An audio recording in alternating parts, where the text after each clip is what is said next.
हम लोग बात कर रहे थे आपका मिथ्या साक्ष्य देने के लिए या गढ़ने के लिए दंड। सामान्य शिक्षण था कि सीधी बात है, कोई अपराध चीज तभी बनेगी जबकि वो दंडनीय हो जाए, क्योंकि जब तक किसी कृत्य का किया जाना दंडनीय न बने तब तक सिर्फ विधि द्वारा प्रतिष्ठित हो जाने के आधार पर वो अपराध इस श्रेणी में तो आ ही नहीं सकते।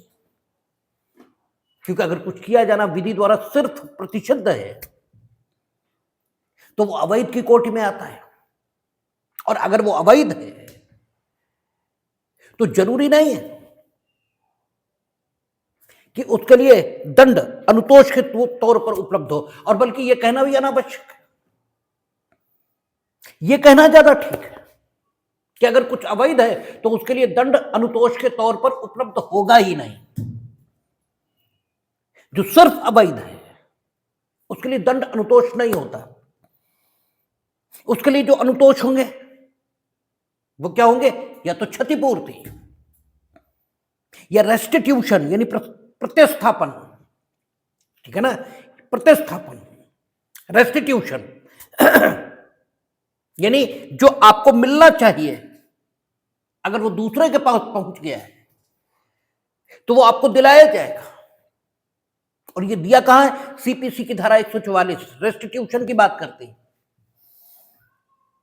ठीक है, तो या तो अगर मामला सिर्फ अवैध तक सीमित है तो अनुतोष फिर दंड नहीं हो सकता, दंड तो होगा ही नहीं। अनुतोष अगर मामला सिर्फ अवैध पर रुक गया, यानी सिर्फ विधि द्वारा प्रतिषिद्ध है मामला, यहीं पर रुक गया, तो फिर हो ही नहीं सकता कि उसमें दंड एक अनुतोष के तौर पर उपलब्ध हो। फिर तो मामला या तो रेस्टिट्यूशन का होगा, यह विनिर्दिष्ट अनुपालन का होगा, यह क्षतिपूर्ति दिलाए जाने का होगा, यह प्रतिकर दिलाए जाने का होगा, लेकिन दंड अनुतोष के तौर पर उपलब्ध हो ही नहीं सकता, यह संभव ही नहीं है। तो अगर आपराधिक विधि में किसी कृत्य को अपराध के तौर पर परिभाषित किया गया है तो सीधी बात उसके लिए दंड की व्यवस्था ये तो हुई होगी। और फिर एक काम है जो नो डाउट नेचर से दांडिक है, लेकिन आपने उसे ऐसी परिस्थितियों में किया जिनमें कुछ ऐसी परिस्थितियां शामिल नहीं हैं जो आपकी कल्पेबिलिटी या दोषिता की मात्रा बढ़ा दें। ठीक है, आप सामान्य स्थिति में झूठ बोले, ये एक बात है। आप खुद के फायदे के लिए झूठ बोले, ये दूसरी बात है। आप किसी के नुकसान के लिए झूठ बोले, ये तीसरी बात है। ठीक है, ये चौथी बात है। और आपके झूठ से किसी के प्राण जा सकते थे, यह और पांचवी बात है। तो आप झूठ बोले, इसके लिए सबसे कम दंड। आप अपने फायदे के लिए झूठ बोले, इससे कुछ ज्यादा दंड। ये ठीक है, क्योंकि आदमी से अपेक्षा आदमी की हो सकती है, आदमी से अपेक्षा योगी, सिद्ध और देवता की नहीं हो सकती। ठीक है ना, हम आदमी से इस ढंग से व्यवहार नहीं कर सकते कि वो सिद्ध, योगी और देवता है। आदमी आदमी मानकर, ठीक है, व्यवहार करने की योग्य होगा, उसे आदमी मानना पड़ेगा। तो आदमी अपने फायदे के लिए झूठ बोलता है। ठीक है, इसलिए झूठ बोलने के लिए जो दंड है उससे कुछ ज्यादा, थोड़ा ज्यादा ये उचित होगा। क्योंकि झूठ बोले सिर्फ, यानी आदतन झूठ बोलना यह आपके स्वभाव में है, तभी तो झूठ बोले। न किसी का फायदा न किसी का नुकसान, कुछ भी नहीं है, न तो फायदा हो रहा न नुकसान हो रहा, और झूठ बोलना है। तो ये एक सिचुएशन है। ठीक है, ये आपकी जो गंदी आदत है उसका प्रतीक है। और इसके लिए आपको सबसे कम दंड ये मिलना चाहिए, क्योंकि सिर्फ और सिर्फ आदत की सुधार की बात है, इससे ज्यादा कुछ भी अपेक्षित नहीं, इससे ज्यादा आपकी कोई दोषिता भी नहीं, इससे ज्यादा आपकी कोई कल्पेबिलिटी भी नहीं। लेकिन आपने अपने फायदे के लिए झूठ बोला, अब आपने अपनी दोषिता थोड़ी बढ़ाई है। ठीक है, आप उस लाभ को ले रहे हैं जो सत्य परिस्थितियों में आपको नहीं मिलेगा। ठीक है, अगर सच्चाई जान ली जाए तो उस लाभ के हकदार आप नहीं हैं। तो आपने अपनी दोषिता इसको थोड़ा बढ़ा लिया है, अब आपको थोड़ा ज्यादा दंड मिलना चाहिए, क्योंकि दंड शास्त्र के सिद्धांत ये कहते हैं कि आपकी दोषिता के अनुपात में आपका दंड ये होना चाहिए। अगर दोषिता और जो दंड है इसके बीच अनुपात ठीक नहीं है तो भी अन्याय है, तो भी अन्याय है। क्योंकि न्याय और अन्याय, ठीक है, ये कोई अलग अलग बहुत हो जाते हों ऐसा नहीं, साथ ही साथ चलते रहते हैं। थोड़ा सा भी इधर उधर हुआ तो न्याय अन्याय भी बन सकता है। तो इसलिए आप अपने फायदे के लिए झूठ बोले, ठीक, आपको थोड़ा ज्यादा दंड। अब दूसरे के नुकसान के लिए बोले, अब आपकी दोषिता और बढ़ी, आपका फायदा नहीं हो रहा, आपका फायदा भी हो रहा था लेकिन दूसरे के नुकसान की कीमत पर चलिए, ठीक है, तो भी ठीक। हालांकि सिर्फ आपका फायदा हो रहा, इस स्थिति से ज्यादा दंड आपको मिलना चाहिए, क्योंकि दूसरे का नुकसान हो रहा, दूसरे के नुकसान की कीमत पर आप अपना फायदा ले रहे हो, लेकिन आपका कुछ हो ही नहीं रहा, न फायदा है न नुकसान, लेकिन दूसरे का नुकसान हो रहा है, फिर भी आप झूठ बोल रहे हैं। ये एग्रावेटिंग सर्कमस्टांस है जो लगातार आपकी दोषिता की मात्रा को बढ़ाते जाएंगे। उतना नुकसान हो रहा, किंतु ऐसा जो वक्त के साथ ठीक हो जाएगा, ठीक है, यानी नॉन रिवर्सेबल टाइप का नुकसान हो रहा, ऐसी स्थिति नहीं है, ठीक है, रिवर्सेबल तरीके का नुकसान हो रहा, फिर ठीक हो जाएगा। अब उससे ज्यादा, किंतु ठीक है, अत्यंत कठोर से कम, और उसे ऐसा नुकसान हो रहा है जो नॉन रिवर्सेबल है, जो वापस होगा ही नहीं, तब फिर आपके साथ अत्यंत कठोरता का व्यवहार यह होना चाहिए। तो आप देखेंगे दंड विधि में, चाहे हत्या हो चाहे कोई अपराध हो, सबसे पहले वो उन तत्वों की चर्चा करता है, ठीक है, जिससे अपराध संगठित होता है। ठीक है, सबसे पहले तो वो ये बताएगा कि मिथ्या साक्ष्य देना है क्या, मिथ्या साक्ष्य गढ़ना है क्या, सबसे पहले तो ये बताएगा, और फिर जो मिथ्या साक्ष्य देगा या मिथ्या साक्ष्य गढ़ेगा, ठीक है, उसकी तबीयत को ठीक करने के लिए सामान्य दवाई, ठीक है, इसका उल्लेख करेगा। और वो उल्लेख पहले 193 में था और अब 229 में है, जिसकी चर्चा हम लोगों ने की थी। ठीक है, कि आपकी तबीयत ठीक हो थोड़ी, इसके लिए सामान्य दवाई है।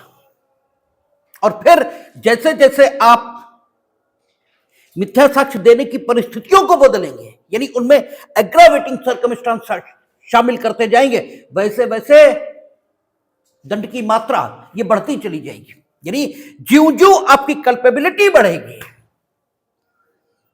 ठीक है, जैसे जैसे आपकी दोषिता बढ़ेगी, वैसे वैसे दंड की मात्रा बढ़ती जाएगी। तो इसी सिस्टम पर, इसी व्यवस्था के अंतर्गत पूरी दांडिक विधि ये व्यवस्थित रहती है। ठीक है, और आपको सबसे पहले उसी व्यवस्था को देख लेना चाहिए। जिस हिसाब से कोई भी चीज व्यवस्थित होती है, और एक बार वो व्यवस्था दिखाई पड़ जाए, जिस हिसाब से कोई चीज व्यवस्थित होती है, तो फिर उसे समझने में कुछ बचता ही नहीं, फिर कुछ नहीं है, फिर तो सब कुछ समझ में आ गया। और अगर व्यवस्था नहीं दिखी, ठीक है, तो कुछ भी समझ में नहीं आएगा। तो इसलिए आप देखेंगे 229 में वो कह रहा मिथ्या साक्ष्य के लिए दंड, कोई एग्रावेटिंग सर्कमस्टांस नहीं, कुछ नहीं है। सिर्फ लोक सेवक के समक्ष एक कार्यवाही चल रही है, यह न्यायालय के समक्ष कार्यवाही चल रही है, क्योंकि न्यायालय के समक्ष कार्यवाही ये अपने आप में एक एग्रावेटिंग सर्कमस्टांस है, क्योंकि लोक सेवक के समक्ष जो कार्यवाही चलेगी उसमें आपको अनुचित लाभ हो जाए इसकी संभावना तो रहती है, लेकिन किसी को अनुचित नुकसान हो, ठीक है, इसकी प्रत्यक्ष संभावना नहीं होती। यद्यपि अप्रत्यक्ष रूप से तो किसी न किसी को नुकसान होना ही है, ये तो तय है, क्योंकि लोक सेवक इसके समक्ष जो कार्रवाई चल रही होगी वो किसी अवसर को प्राप्त करने के लिए चल रही होगी, और अगर आप उसमें मिथ्या साक्ष्य के आधार पर, ठीक है, उस अवसर को प्राप्त करने में सफलता अर्जित करेंगे तो निश्चित रूप से ऐसा किसी अन्य की कीमत पर ही करेंगे, ठीक है ना, ऐसा किसी अन्य की कीमत पर ही आप करेंगे। यू आर नॉट एलिजिबल, ठीक है, टू गेट द स्कॉलरशिप, ठीक है ना, but you have produce a false certificate, false income certificate, ठीक है ना, before the competent authority and after that you have earned, ठीक है, द एनुअल स्कॉलरशिप। तो जो पैसा आपने लिया है अगर आप न लेते तो किसी और को मिलता, और किसी और को न भी मिलता तो फिर वो विकास कार्यों में लगता, ठीक है, लेकिन डायरेक्टली आपने किसी का नुकसान किया है ऐसा दिखाई नहीं देता, प्रत्यक्ष नहीं दिखाई देता, अप्रत्यक्ष विचार करेंगे तब तो है ही है,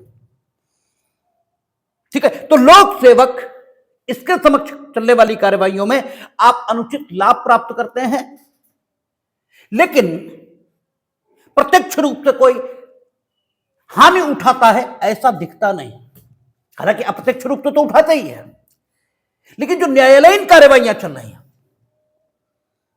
उनमें तो 99% मामलों में घोषणात्मक आज्ञप्तियां हो तो बात अलग, आप अपनी सिर्फ विधिक हैसियत की घोषणा कराने आ गए, ठीक है, वो बात अलग है, लेकिन सामान्यतः न्यायालय के समक्ष जो कार्यवाही चलती है उसमें प्रत्यक्ष रूप से दूसरे पक्षकार को नुकसान होगा, ठीक है ना। इसलिए न्यायालयीन कार्यवाहियों की शुचिता और उनकी पवित्रता इसको सुनिश्चित करने की भरसक कोशिश ये रहती है, और इसीलिए दांडिक विधि में आप देखेंगे कि मिथ्या साक्ष्य देना और गढ़ना, यदि आप लोक सेवक के समक्ष चलने वाली कार्यवाही इसमें कर रहे हैं तो फिर सजा 3 साल तक है, लेकिन अगर यही हरकत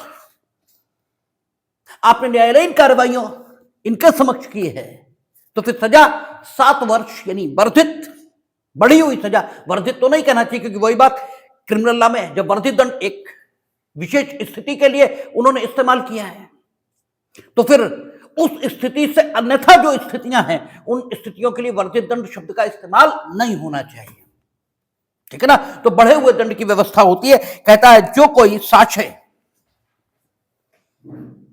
हमने लगातार आपसे बोला है कि अपराध करने के लिए सजा है, ठीक है, अपराध हो जाने, पहली बात अपराध हो ही नहीं सकता, पहली बात तो यह है, ऐसा हो ही नहीं सकता कि अपराध हो जाए, यह संभव ही नहीं, ठीक है। कुछ अपवादिक स्थितियों को छोड़कर,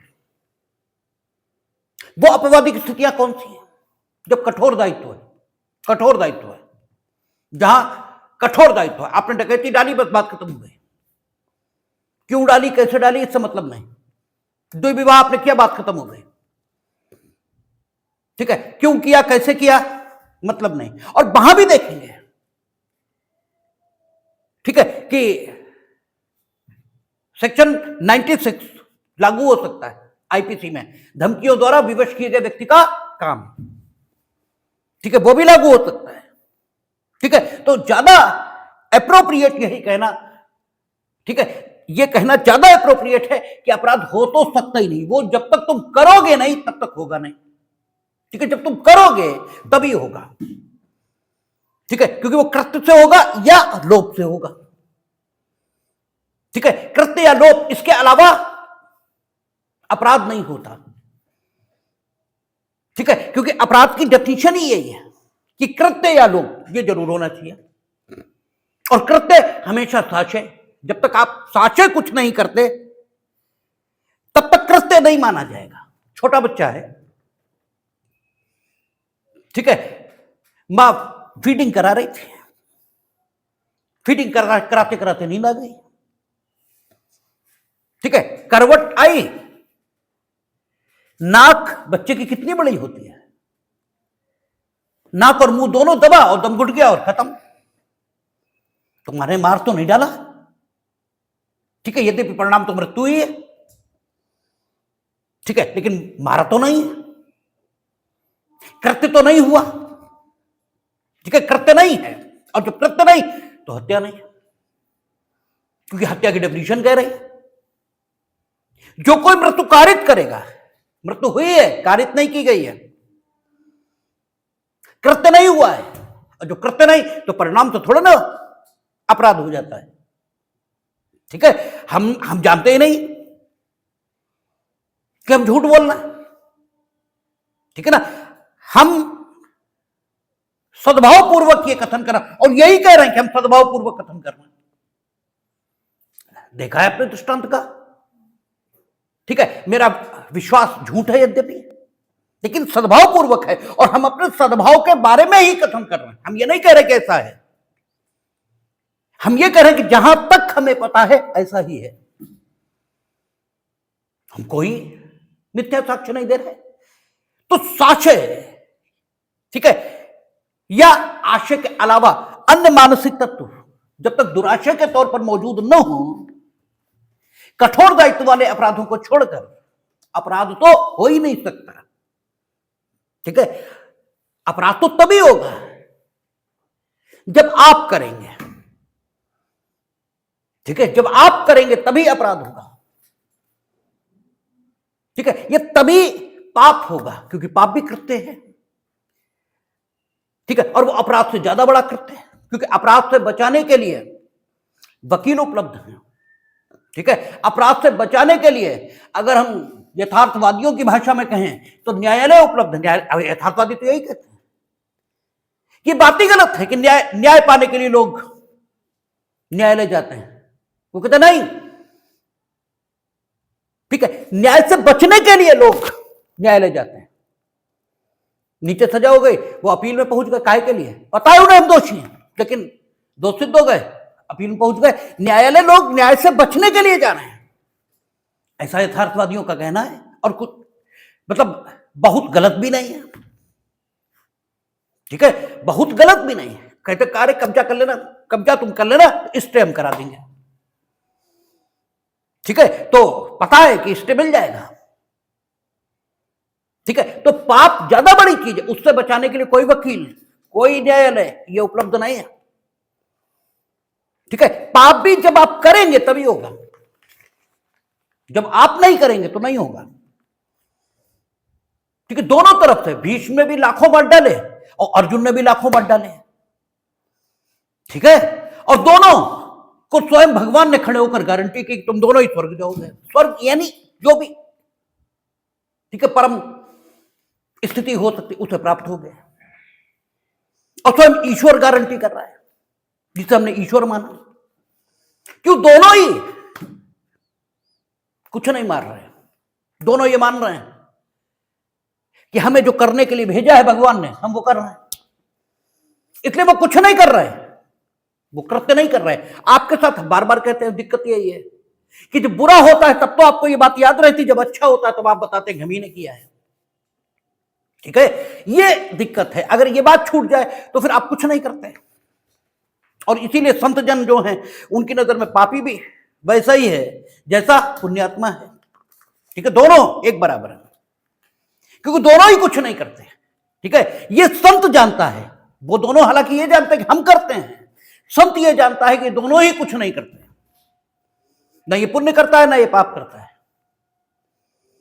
इसलिए ना पुण्यात्मा को वो आदर देगा और ना पापात्मा का निरादर करेगा, और इसीलिए संत को दोनों गालियां देंगे, पापात्मा भी पुण्यात्मा भी, दोनों संत के ऊपर जूते लेके खड़े होंगे, क्योंकि पुण्यात्मा की इच्छा है कि वो हमारा आदर करे, और पापात्मा, ठीक है, वो इसलिए कि उसका आदर लोग कर रहे हैं, ठीक है, तो पापात्मा तो इसीलिए पापात्मा है क्योंकि वो दूसरों से जलता है।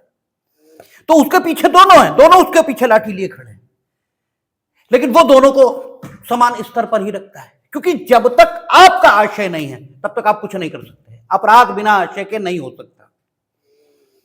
वो आशय ज्ञान के रूप में वर्णित किया जाए, ठीक है, विश्वास पूर्वक इन शब्दों के साथ वर्णित किया जाए, लेकिन आशय होगा जरूर। इसीलिए कहते हैं कि मेंस रिया अपराध का आवश्यक तत्व है, एक्टस रियस नहीं होता। मेंस रिया कृत्य को अपकृत्य बनाता है, ठीक है। तो कहता है जो कोई साक्ष्य किसी न्यायिक कार्रवाई के किसी प्रक्रम में मिथ्या साक्ष्य देगा या किसी न्यायिक कार्रवाई के किसी प्रक्रम में उपयोग में लाए जाने के लिए प्रयोजन से मिथ्या साक्ष्य गढ़ेगा, ठीक है ना।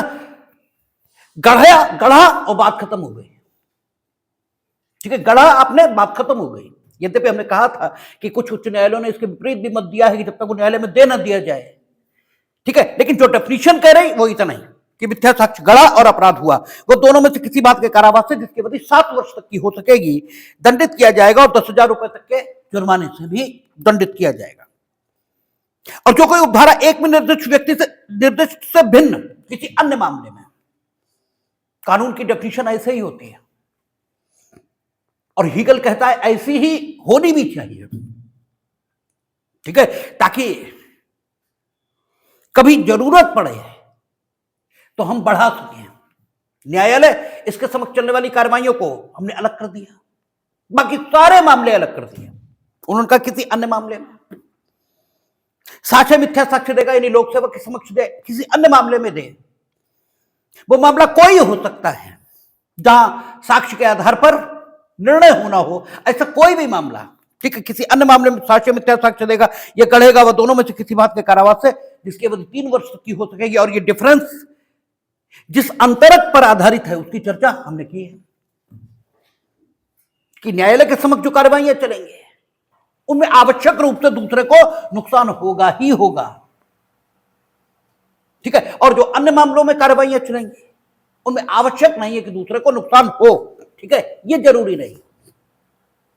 और अगर आपने अपने पक्ष में झूठ बोला भी है या अकारण भी झूठ बोला है, तो आदतन या अपने फायदे के लिए झूठ बोलना, ये दोनों ही मानव की आदतें हैं, ठीक है, और मानव से मानवोचित अपेक्षा यही ठीक है, उससे देवताओं या योगी और सिद्धों जैसी अपेक्षा ठीक नहीं है। इसी अंतरक पर यह अंतर आधारित है, ठीक है। आगे कहता है कि सेना न्यायालय के समक्ष विचारणी, ठीक है, न्यायिक कार्रवाई है, सेना के समक्ष चल रही कार्रवाई, a trial before a court martial is a judicial proceeding, ठीक है। इससे भी सिद्ध होता है कि सेना न्यायालय के समक्ष चलने वाली कार्रवाइयों को एविडेंस एक्ट लागू होता है, ठीक है। और यह सोचना बिल्कुल गलत है कि सेना न्यायालयों के समक्ष चलने वाली कार्रवाइयों को, वहां तो लिखा ही है भारतीय साक्ष्य अधिनियम में, यहां जो कुछ लिखा है इससे भी, अगर आपको एविडेंस एक्ट नहीं भी याद आ रहा तो यहां जो कुछ लिखा है इसके आधार पर भी निष्कर्ष यही है कि सेना न्यायालय को, ठीक है, साक्ष्य अधिनियम लागू होता, नहीं तो मिथ्या साक्ष्य देने की बात ही कहां आएगी, ठीक है। लेकिन इसके लिए विश्वास होना चाहिए कि यहां जो कुछ लिखा है यही कानून है, क्योंकि आपके विश्वास तो उलट है, यहां जो कुछ लिखा वो चलता ही नहीं, ठीक है, वहां तो चल रही बात है कुछ और। तो यहां कहता है सेना न्यायालय के समक्ष विचारणीय न्यायिक कार्य चल रहा, ट्रायल जो है न्यायिक कार्रवाई है, और कहता न्यायालय के समक्ष कार्रवाई प्रारंभ होने के पूर्व जो विधि द्वारा निर्दिष्ट अन्वेषण होता है वह न्यायिक कार्रवाई का एक प्रक्रम है, चाहे वह अन्वेषण किसी न्यायालय के सामने न भी हो।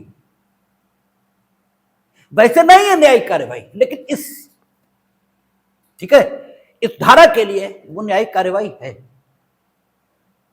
ठीक है, क्योंकि मिथ्या साक्ष्य अन्वेषण में दिया जा सकता है, ठीक है ना। लेकिन चूंकि ये साबित करना कठिन हो जाता है कि अन्वेषण में उसने यही कहा था जो अन्वेषण की डायरी में उसके कथन के तौर पर उल्लिखित है। ठीक है ना?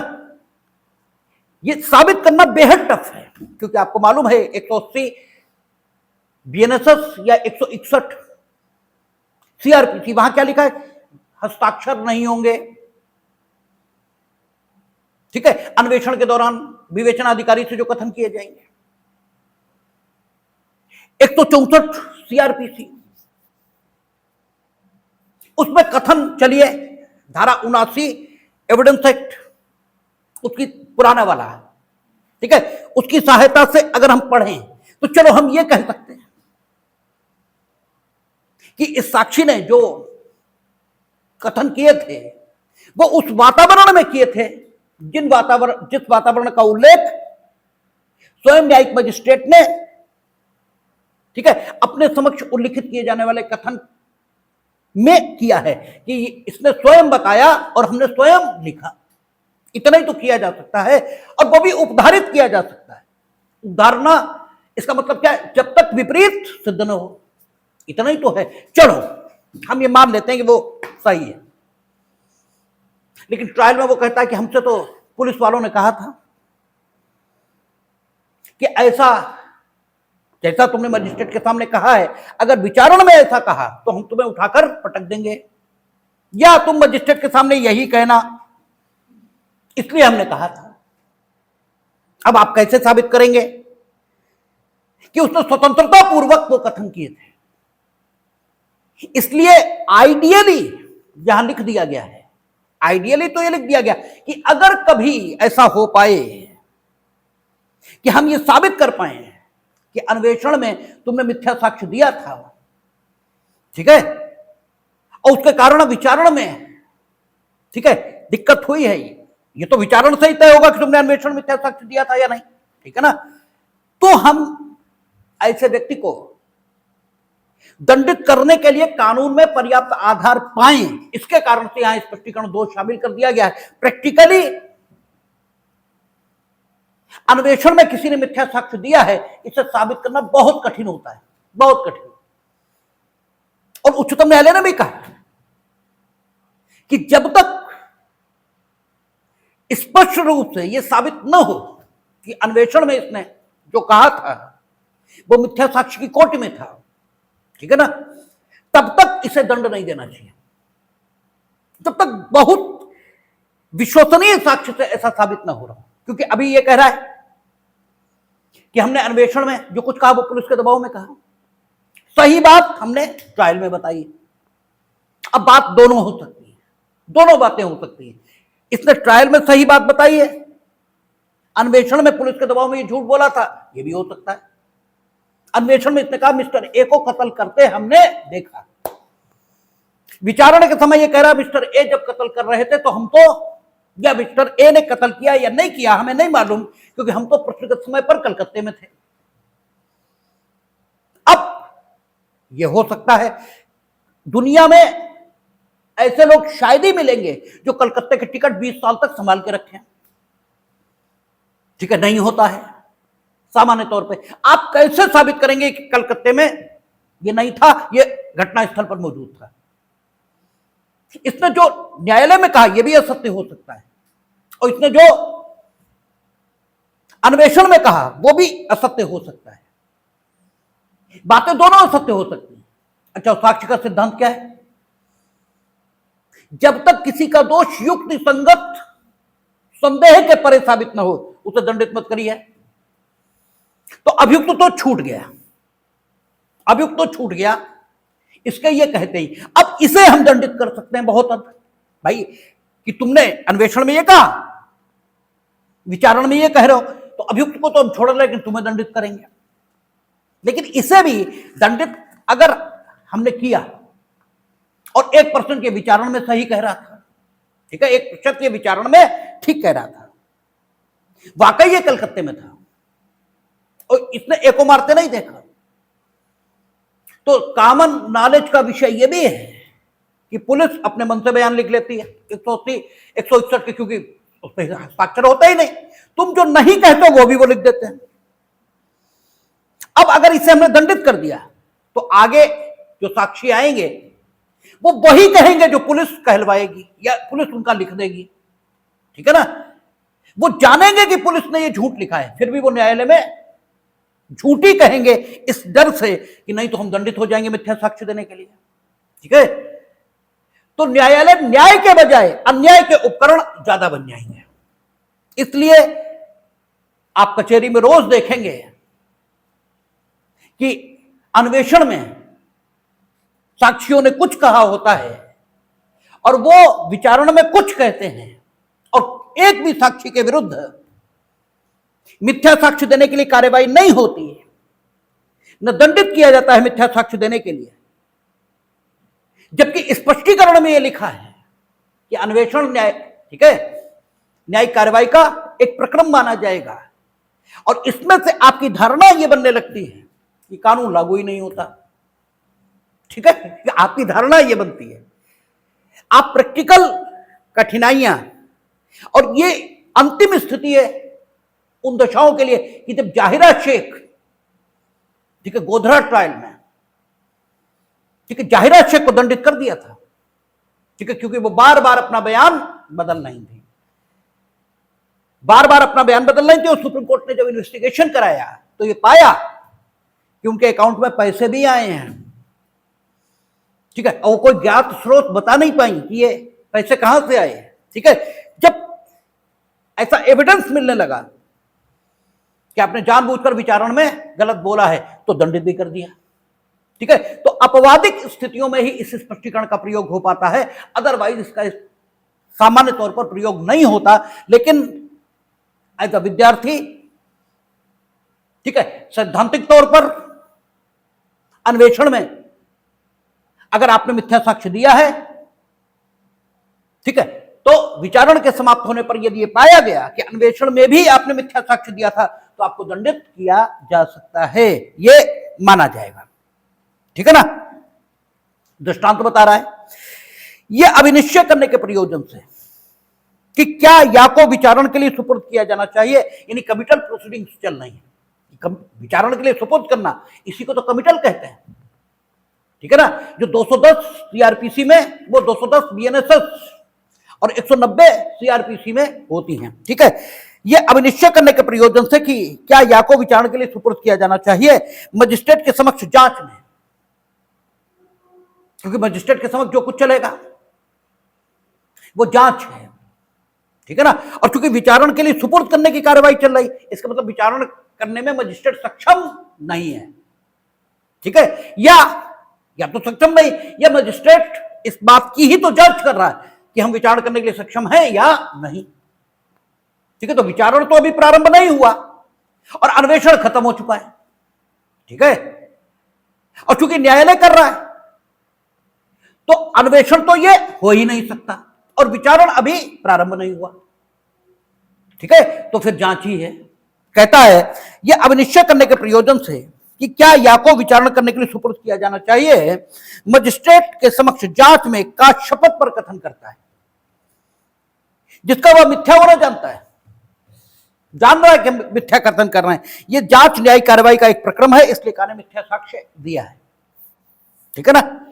अच्छा, स्पष्टीकरण 3, न्यायालय द्वारा विधि के अनुसार निर्दिष्ट, यानी स्पष्टीकरण 2 का यह दृष्टांत है, उसने ऊपर अन्वेषण की बात की, ठीक है, इसीलिए दृष्टांत के माध्यम से उसने यह बताया कि अन्वेषण के अलावा जांच भी इसमें आ जाएगी, ठीक है ना। यह उसने दृष्टांत के माध्यम से बता दिया, यद्यपि स्पष्टीकरण में उसने अन्वेषण शब्द का ही प्रयोग किया है।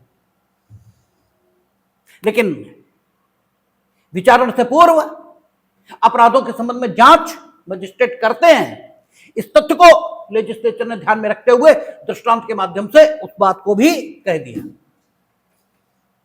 और दृष्टांत की अधिकारिता आप जानते हैं, धारा या स्पष्टीकरण से कम नहीं होती, ठीक है। तो उसी प्रकार से यह माना जाएगा। आगे कहता न्यायालय द्वारा विधि के अनुसार निर्दिष्ट और न्यायालय के प्राधिकार के अधीन संचालित अन्वेषण न्यायिक कार्यवाही का एक प्रक्रम है।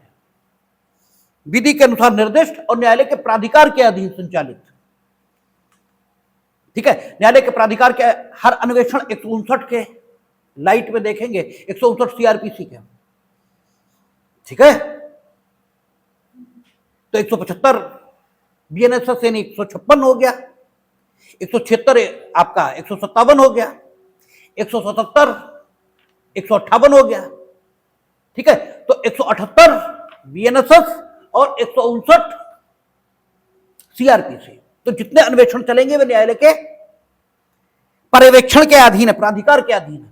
ठीक है ना, और अगर 156(3) के अधीन तो न्यायालय के प्राधिकार के अधीन हो ही रहा। ये 202 में उसने अन्वेषण कराया है, ठीक है, जो पूर्व की 202 है उसमें अगर उसने अन्वेषण कराया तो भी न्यायालय के प्राधिकार के अधीन हो रहा है। और विधि द्वारा निर्दिष्ट अगर उसने 175(4) या 156(3) में कराया तो विधि द्वारा निर्दिष्ट है। ठीक है, तो कहता है न्यायालय द्वारा विधि के अनुसार निर्दिष्ट और न्यायालय के प्राधिकार के अधीन संचालित अन्वेषण न्यायिक कार्रवाई का एक प्रक्रम है, चाहे वह अन्वेषण किसी न्यायालय के समक्ष ना भी हो। ठीक है, अच्छा, संबंधित स्थान पर जाकर भूमि की सीमाओं को अभिनिश्चित करने के लिए न्यायालय द्वारा प्रतिनियुक्त ऑफिसर के समक्ष भूमि की सीमाओं को निश्चित करने के लिए वहां 145 की कार्रवाई, जो सीआरपीसी में पहले 145 थी, ठीक है, वहां 139 उसमें कमीशन जारी हो सकते थे। ठीक है ना, 139 में कमीशन जारी हो सकते थे। तो वहां जब कमीशन जारी होगा तो भी मौके पर जाकर तथ्यों के संबंध में जांच ऑफिसर द्वारा की जाएगी। तो उसी के लिए कह रहा है संबंधित स्थान पर जाकर भूमि की सीमाओं को अभिनिश्चित करने के लिए न्यायालय द्वारा प्रतिनियुक्त ऑफिसर के समक्ष जांच में काट शपथ पर कथन करता है जिसका मिथ्या होना वह जानता है। यह जांच न्यायिक कार्रवाई का एक प्रक्रम है, इसलिए काने मिथ्या साक्ष्य दिया है। तो यह एक सामान्य बात निकल कर आई है। अब एग्रावेटिंग सर्कमस्टांसेस, अब झूठ भी बोले और आपका फायदा हुआ नहीं हुआ, दूसरे का नुकसान, ये करने के लिए ही झूठ बोले हो, तो अब आपकी बदतमीजी बढ़ना शुरू हुई है।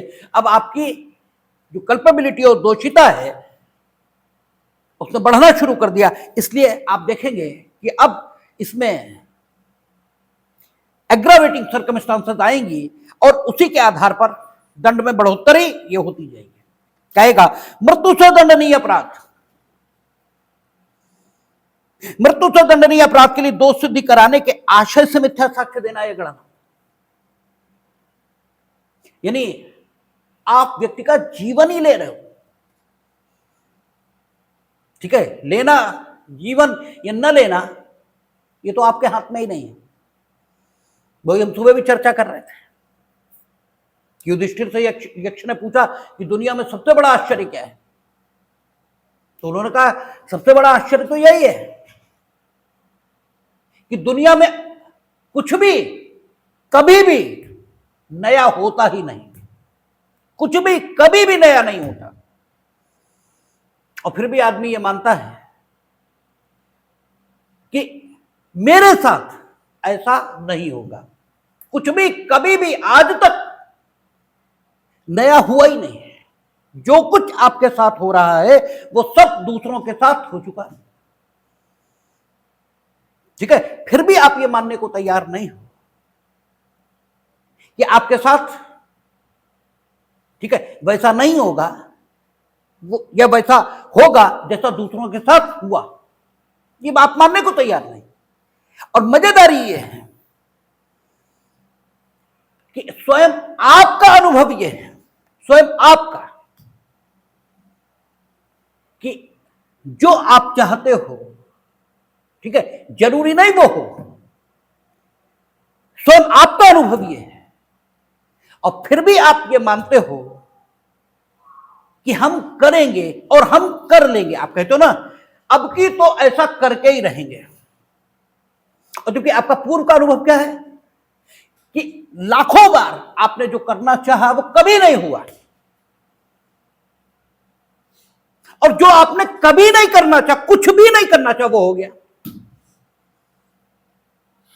यह स्वयं आपका अनुभव है। इसका अर्थ यह हुआ कि जो होना है वो होगा। आप ये भाव पालकर कि हम करके रहेंगे, स्वयं को परेशान करने के अलावा और कुछ नहीं कर सकते।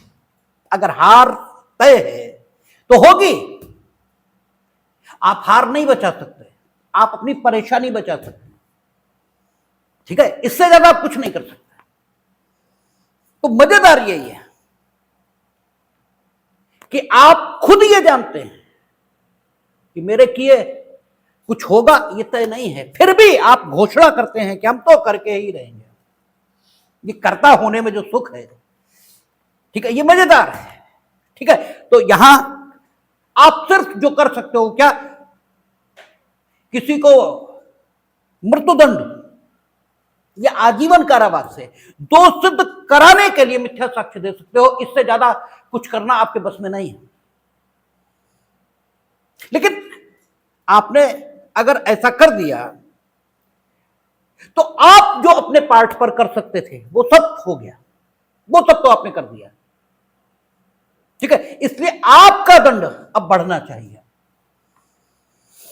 लेकिन चूंकि समाज के विनियमन का सवाल है तो एक अंतर उस दशा से रखना जरूरी है कि आपने मिथ्या साक्ष्य दिया मृत्युदंड या आजीवन कारावास से दोष सिद्ध कराने के लिए, और मृत्युदंड और आजीवन कारावास मिल भी गया। हमने कहा ना कि सफलता या असफलता आप पर निर्भर नहीं है, जो होना है सो होगा, ठीक है।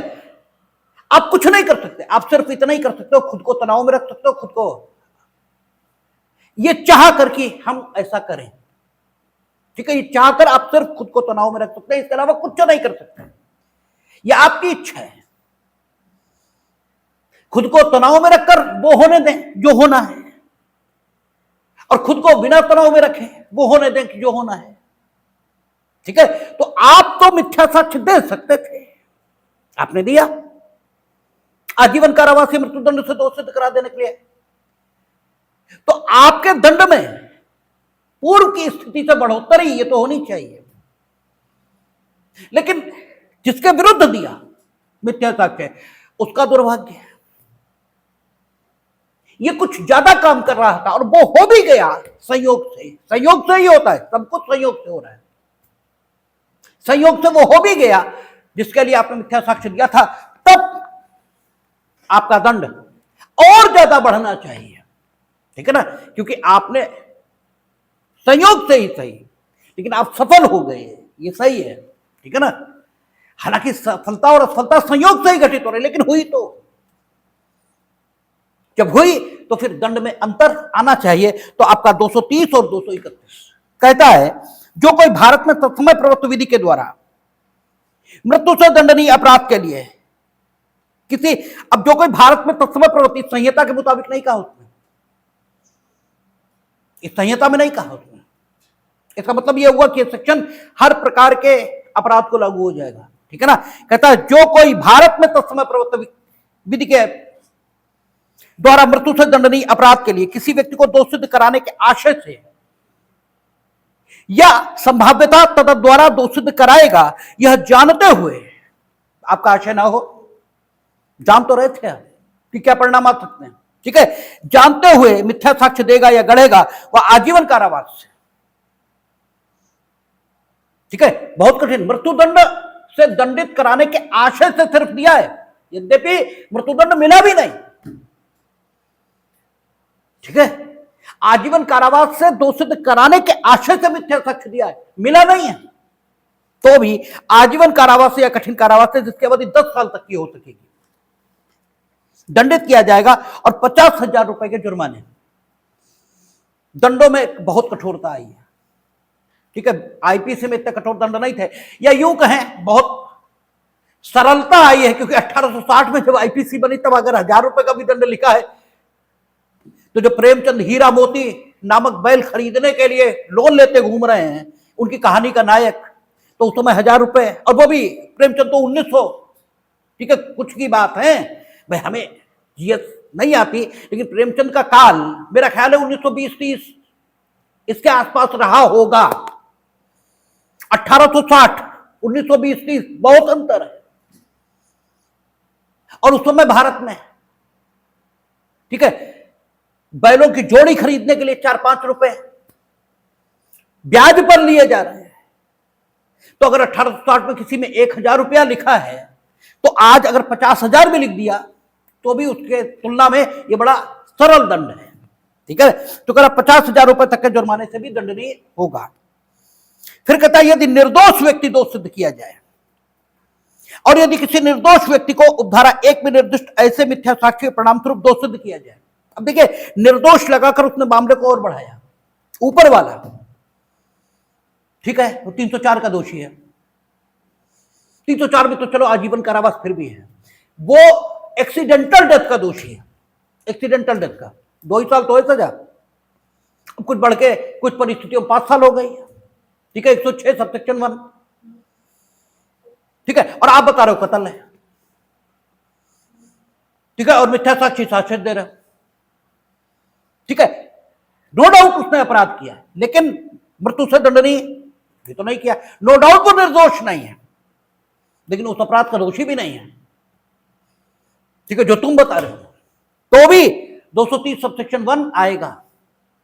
वो भले ही 2 साल से दंडित हो, तुम्हारा मामला 10 साल तक पहुंच सकता है मिनिमम।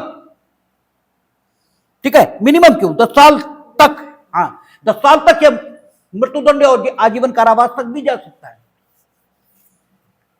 और अगर निर्दोष है, वो कुछ है ही नहीं और तुम फालतू, तब सबसेक्शन 2 में और एग्रावेटिंग सर्कमस्टांस है। कहता है यदि निर्दोष व्यक्ति दोष सिद्ध किया जाए, और यदि किसी निर्दोष व्यक्ति को उपधारा 1 में निर्दिष्ट ऐसे मिथ्या साक्ष्य के परिणाम स्वरूप दोष सिद्ध किया जाए, ठीक है, और उसे निष्पादित किया जाए, यानी कम्यूटेशन, यानी राष्ट्रपति के द्वारा कुछ ना हो, निष्पादित भी हो जाए, ठीक है, तो व्यक्ति को जो ऐसा मिथ्या साक्ष्य देगा या तो मृत्युदंड या उपधारा 1 में वर्णित दंड दिया जाएगा। अब इतनी फ्लेक्सिबिलिटी क्यों ले, क्योंकि हम लोगों ने पढ़ा है 416, 413 से 16 हमें सीआरपीसी के उपबंध याद रहते हैं। ठीक है, बीएनएस से भी उतना याद नहीं हुआ, तो 413 से 16 था कि स्त्री अगर गर्भवती है तो उसे मृत्युदंड नहीं दिया जाएगा, आदि आदि। तो इसलिए फ्लेक्सिबिलिटी तो लेनी पड़ेगी। ठीक है, इसलिए उन्होंने कहा या तो मृत्युदंड या उपधारा 1 में वर्णित दंड से दंड दिया जाएगा। ठीक है ना। अब ऊपर 230 में अब वही व्यवस्था आप देखते चले जाए। अपराध 3 ही प्रकार के, मृत्युदंड से दंड नहीं है, आजीवन कारावास से दंड नहीं है, ठीक है, कठोर कारावास से दंड नहीं, कारावास से दंड नहीं, इसी प्रकार के हैं।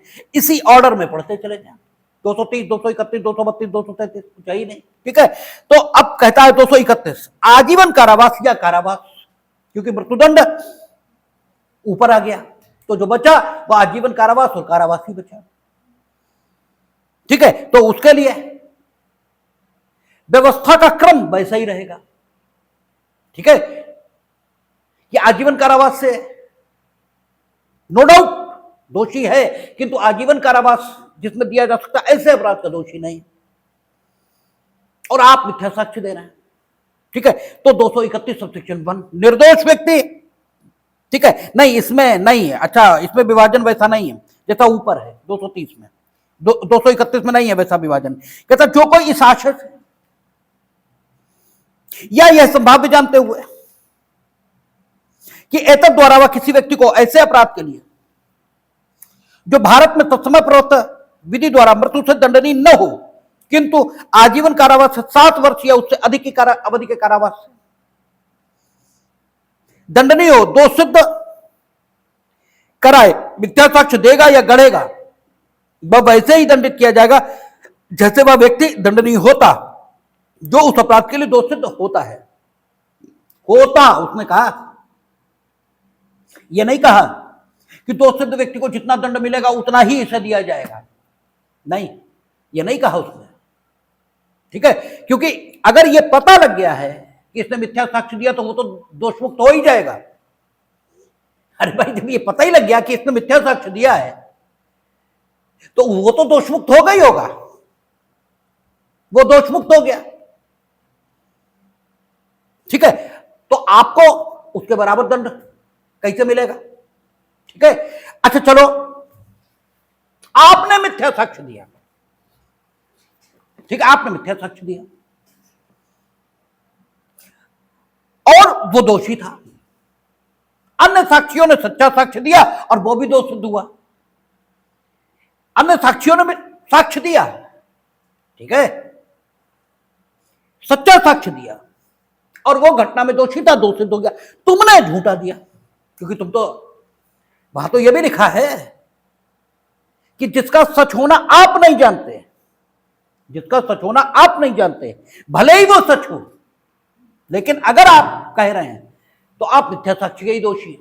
तो आपको अगर दंडित करना है तो चूंकि वो भी दोषी है और आपने जो साक्ष्य दिया वो सच्चे साक्षियों के समान ही दिया, लेकिन आपका साक्ष्य झूठा था, तो इस दशा में जो स्थिति है वो कम दंड की अपेक्षा कर रही है, तो उसके बराबर दंड फिर भी आपको नहीं मिलना चाहिए। तो आपके विषय में दंड देने के संबंध में न्यायालय को और न्यायाधीश को पर्याप्त प्राधिकार ये मिलना ही चाहिए, और वही उसने 231 में दिया। उसने कहा मिथ्या साक्ष्य देगा या गढ़ेगा वह वैसे ही दंडित किया जाएगा जैसे वह व्यक्ति दंडनीय होता, ठीक है, दंडनीय होता वैसे ही दंडनीय होगा जो उस अपराध के लिए तो सिद्ध होता, ठीक है ना। तो उस हिसाब से, ठीक है, कि अगर उसके पक्ष में कुछ मिटिगेटिंग सर्कमस्टांस होती तो कितना दंड उसे मिलता, उसके विरोध में कुछ एग्रावेटिंग सर्कमस्टांस होती तो कितना मिलता। इन सब बातों का विचार करके न्यायालय इस व्यक्ति को दंडित करेगा, ठीक है ना। कहता है 7 वर्ष या उससे अधिक की कारावास, तो मिथ्या साक्ष्य देगा या गढ़ेगा। तो उस अपराध में जो दंड प्रोवाइड है, ठीक है, या तो आजीवन कारावास या, ठीक है, कारावास जो कि 7 वर्ष से ज्यादा है, ठीक है। तो उसी हिसाब से फ्लेक्सिबिलिटी रखते हुए न्यायालय इस व्यक्ति को दंडित करेगा। कहता का न्यायालय के समक्ष इस आशय से मिथ्या साक्ष्य देता है कि एतद द्वारा डकैती के लिए दोष सिद्ध किया जाए। 10 साल का सजा डकैती में है। डकैती का दंड जुर्माना सहित या रहित आजीवन कारावास है, ऐसा कठिन कारावास है। अच्छा, इसमें यह भी है जो 10 वर्ष तक की अवधि का हो सकता है का, इसलिए जुर्माने सहित या रहित आजीवन कारावास के कारावास से दंडनीय। जैसा उसे मिल सकता है वैसा ही इन्हें भी मिल सकता है, ठीक है। किसी व्यक्ति को मिथ्या साक्ष्य न देने के लिए धमकाना, वैसे किसी व्यक्ति को धमकाना यह आपराधिक अभित्रास, इसका अपराध बनेगा, ठीक है, आपराधिक अभित्रास अगर सिर्फ धमका रहे हैं। अब धमकी की विशेष श्रेणी है, ठीक है। आप किसी क्यों धमका रहे हैं कि वो मिथ्या साक्ष्य दे, अर्थात मिथ्या साक्ष्य कब होगा, जो है वो न कहे। अगर व्यक्ति निर्दोष है तो कहे दोषी है, अगर दोषी है तो कहे निर्दोष है, या फिर उसके दोषी या निर्दोष होने के तथ्य के विषय में यह कहे कि हम कुछ नहीं जानते, हमें नहीं मालूम कि वो दोषी या निर्दोष है, ठीक है। यह प्रत्यपूर्वक बिना किसी उचित प्रतिहेतु के, ठीक है, अपनी जानकारी को प्रकट करने से इनकार करें, बताइए ना कुछ, चुपचाप खड़ा रहे। ये सब मिथ्या साक्ष्य देने के ढंग हो सकते हैं, ठीक है। ऐसा करने के लिए आप धमका रहे हैं किसी को कि इनमें से कोई एक तरीका वो अपनाए और अपनी सत्य जानकारी को न्यायालय के समक्ष प्रकट न करें। और हमने आपसे बार बार कहा कि दांडिक विधि का एकमात्र उद्देश्य है समाज में शांति, सामाजिक व्यवस्था, इसका निर्माण, और शांति और व्यवस्था यही विकास की पहली जरूरत है, ये प्राथमिक जरूरत है। इसके बिना कुछ भी संभव नहीं है, कुछ भी संभव नहीं, ठीक है। इसके बिना कुछ हो ही नहीं सकता, ये सबसे पहली जरूरत है। सारी बातें इसके बाद है, ठीक है। जैसे हमने कहा था कि एग्जिस्टेंस, ठीक है, ये सबसे बड़ी चीज है। एक्सीलेंस इसके बाद की चीज है। जब एग्जिस्टेंस ही नहीं होगा तो एक्सीलेंस क्या खाक होगा। पहली जरूरत एग्जिस्टेंस है, फिर बात अगली है एक्सीलेंस, कुशलता अस्तित्व के बाद है। कुशलता प्राथमिक नहीं, अस्तित्व प्राथमिक है। जब हमें अस्तित्व और कुशलता इसमें चुनाव करना पड़ेगा तो हम अस्तित्व को चुनेंगे, कुशलता को नहीं।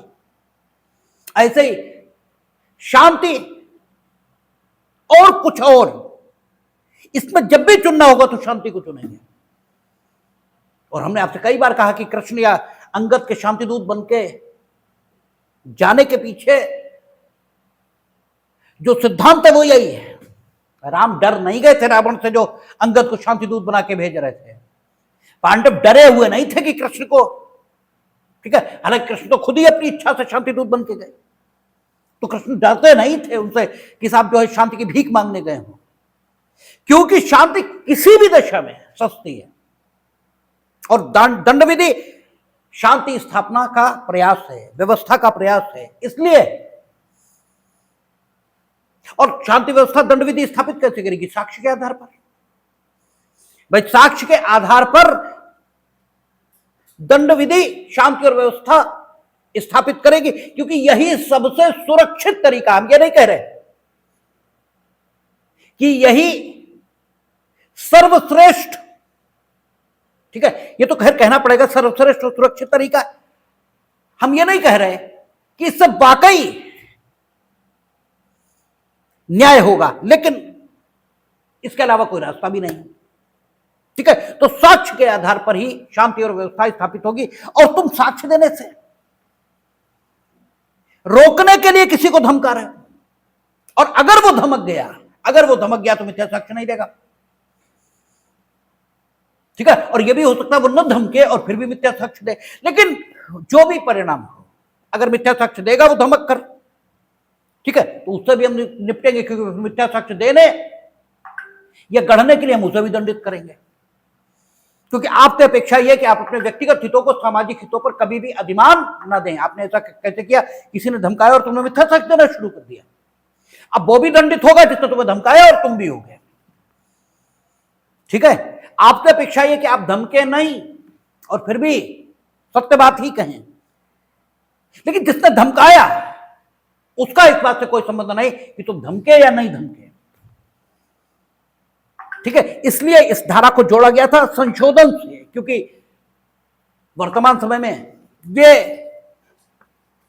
जो बुराई है ये ज्यादा पनपी, और इसीलिए 195A लाए थे आईपीसी में। ये जो अब सेक्शन है ये 195A कहलाता था आईपीसी में, और उसे संशोधन से लाए थे। मूल आईपीसी में वो नहीं था। अब जब बीएनएस आई तो उसे मूल रूप से इसमें जोड़ दिया। कहता है जो कोई किसी दूसरे व्यक्ति को उसके शरीर, ख्याति या संपत्ति को, शरीर, ख्याति या संपत्ति को, ठीक है, क्योंकि हमने आपसे कई बार कहा कि सिर्फ शरीर की रक्षा ये तो पशुओं का लक्ष्य होता है, ठीक है। पशु सिर्फ शरीर की रक्षा के लिए जीता है, ठीक है, उसके अलावा कुछ नहीं। पशुता से जैसे ही आप ऊपर उठते हैं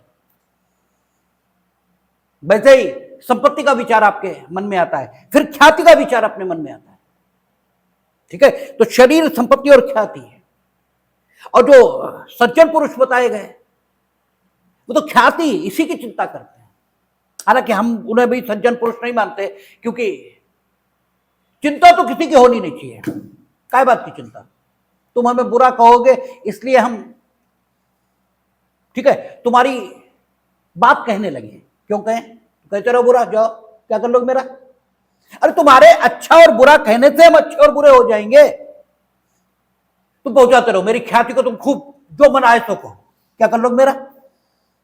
तुम्हारे कहने से क्या हो रहा, ठीक है। तो हम तो इन लोगों को भी बहुत अच्छा नहीं मानते जो ख्याति की चिंता करते हैं, ठीक है। आज आए थे एक सज्जन हमारे पास, बहुत नाराज होके गए होंगे, विद्यार्थी थे।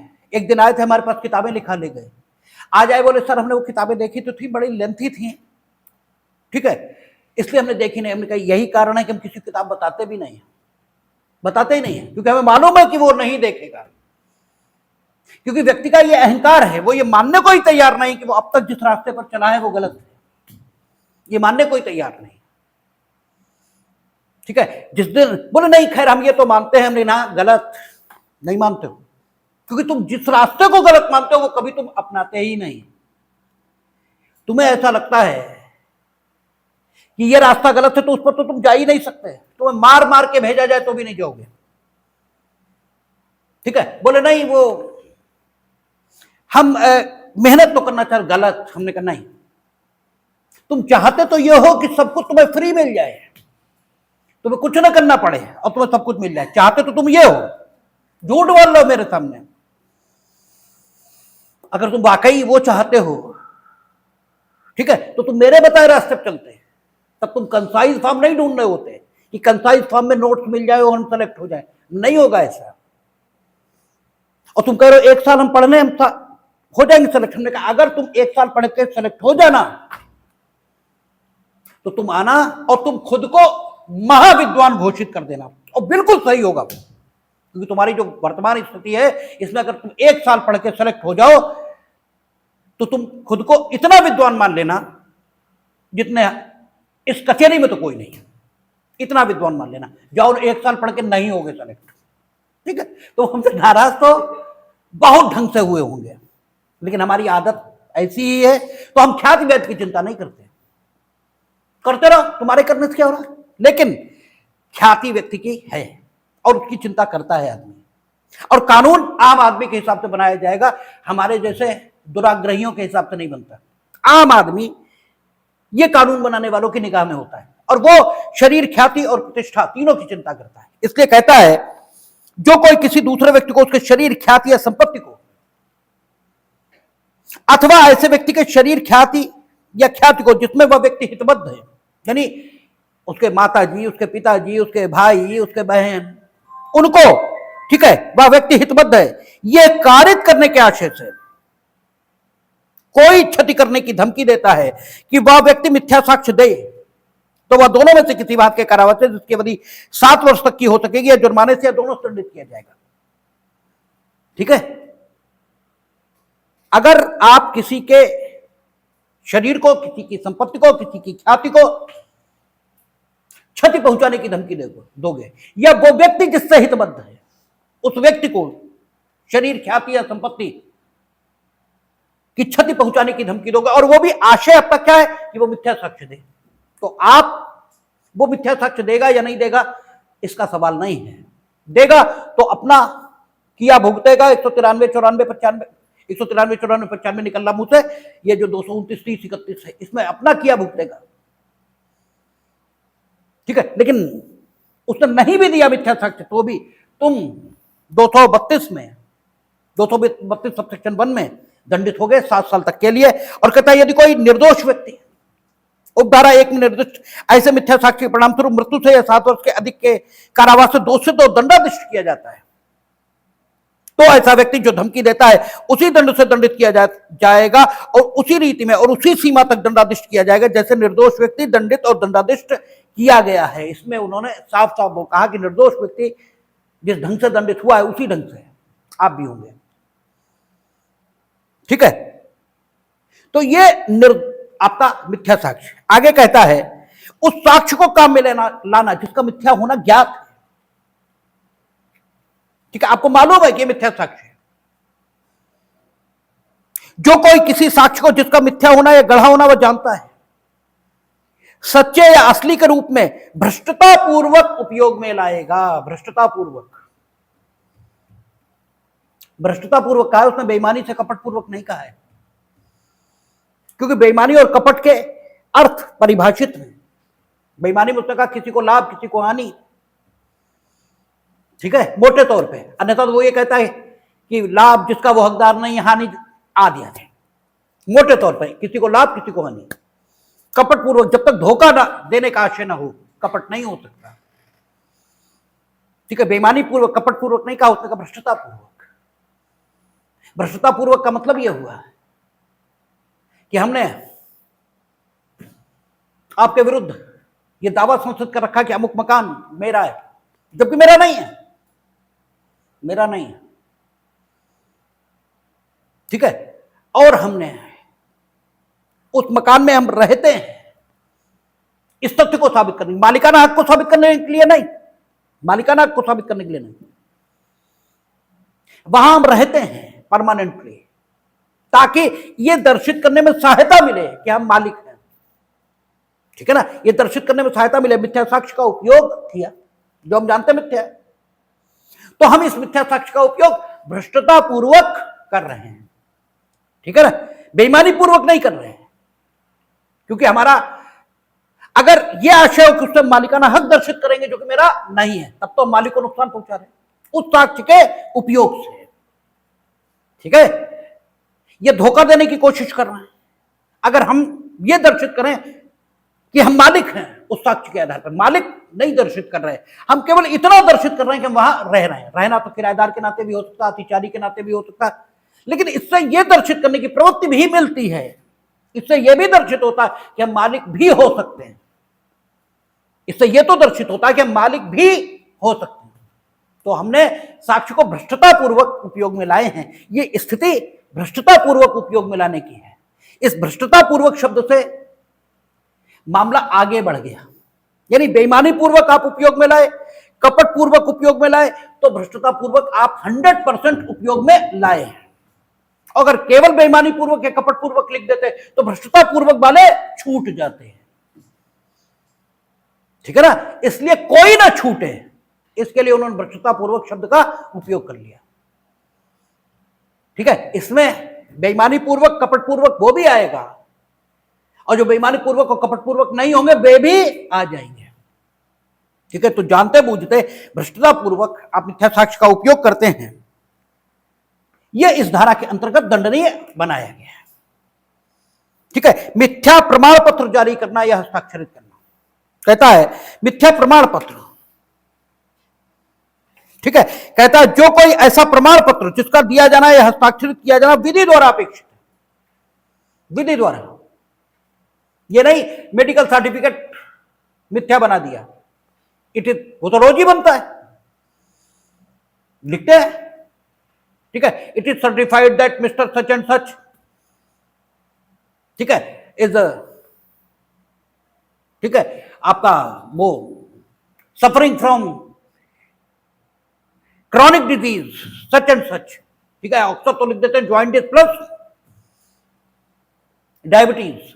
ठीक है, और it is suggested that they should take the rest of 15 days of फलाना और ढिमाका, तो रोज ही लिखता है और किसी की सजा नहीं होती, क्योंकि वो मेडिकल सर्टिफिकेट, जो कोई ऐसा प्रमाण पत्र जिसका दिया जाना या हस्ताक्षरित किया जाना विधि द्वारा अपेक्षित, वो मेडिकल सर्टिफिकेट यहां प्रयोग में नहीं आएगा। वो मसला पहुंच जाएगा वही मिथ्या साक्ष्य देना या गढ़ना, वहां पहुंचेगा। ठीक है, वो मिथ्या साक्ष्य तैयार हो रहा है। जब विधि द्वारा अपेक्षित हो कि आप कोई प्रमाण पत्र दें, ठीक है, या जो किसी ऐसे तथ्य से संबंधित हो जिसका वैसा प्रमाण पत्र विधि द्वारा साक्ष्य में ग्राह्य है, ठीक है, या कोई ऐसा प्रमाण पत्र आप हस्ताक्षरित करें जो विधि उस तथ्य के संबंध में, जिसके संबंध में वो प्रमाण पत्र दिया गया है, उस तथ्य के संबंध में कोई कार्यवाही शुरू होने पर अपने में ग्राह्य करती हो।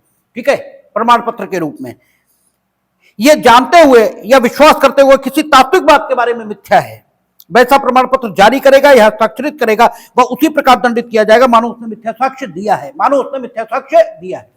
जैसे जज साहब लिखते हैं, प्रमाणित किया जाता है कि साक्षी ने साक्ष्य मेरे बोलने पर, ठीक है, मेरे बोलने पर मेरे पेशकार द्वारा खुले न्यायालय में लिखा गया, जबकि वो बैठे होते चैम्बर में। ठीक है, सब ऐसे ही चल रहा होता है, लेकिन लिखा यही जाता है मेरे बोलने पर। हालांकि कोई डिस्प्यूट नहीं होता, कभी वो बैठे भी हो तो भी वैसे ही लिखा जाएगा। लेकिन हमने एक उदाहरण दिया कि जहां विधि द्वारा, विधि अपेक्षा कर रही कि आप ये प्रमाण पत्र दो, या वैसे ढंग की कार्रवाइयों में वो प्रमाण पत्र ग्राह्य है। ठीक है, अगर आपने ये लिखा तो ये माना जाएगा कि पेशकार के बोलने, वो आपके बोलने पर पेशकार ने खुले न्यायालय में लिखा है, वो ये माना जाएगा। ठीक है, तो वो सर्टिफिकेट विधि द्वारा ग्राह्य है। और अगर वो झूठ निकल आया तो आप उसी प्रकार दंडित किए जाएंगे मानो आपने मिथ्या साक्ष्य दिया है। ठीक है, तो वही लोक सेवक के समक्ष दिया 3 साल, न्यायिक कार्रवाई में दिया 7 साल, वही स्थिति रहेगी। शेष चर्चा कल कर लेंगे, देखेंगे।